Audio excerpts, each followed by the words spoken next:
నేను మీ బాంబే వార్తక్కను. శనగపిండి లేకుండా కప్పు బొంబాయి రవ్వతో జంతికలు ఎలా తయారు చేద్దామో చూద్దాం రండి. మీరు కూడా ఒకసారి తప్పక ట్రై చేయండి. మరి మీకు ఎలా వచ్చాయనేది కామెంట్ రూపంలో తెలియజేయండి.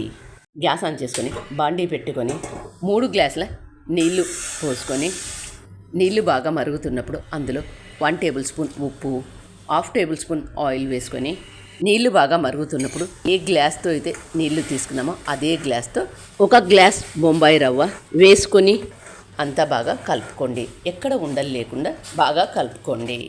2-3 నిమిషాలు ఇలా బాగా ఉడికించుకున్న తర్వాత గ్యాస్ ఆఫ్ చేసుకోండి. కొద్దిగా చల్లారిన తర్వాత వెడల్పాటి ప్లేట్ తీసుకొని ముందుగా మనం ఉడికించుకున్న దాన్ని ప్లేట్లోకి వేసుకొని చేత్తో అంతా బాగా కలుపుకోండి.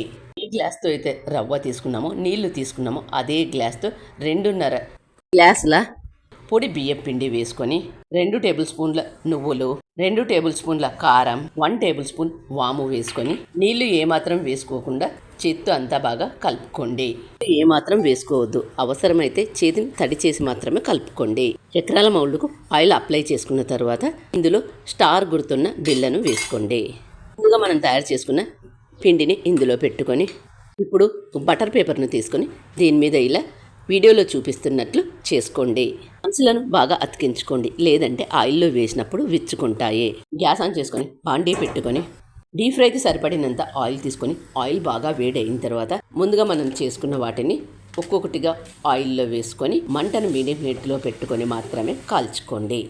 సైడ్ కాలిన తర్వాత మరొక సైడు తిప్పి వేసుకోండి. 2 వైపులా కాల్చుకున్న వీటిని ప్లేట్లోకి తీసుకోండి. అలాగే మిగతా వాటన్నింటిని కూడా కాల్చుకోండి.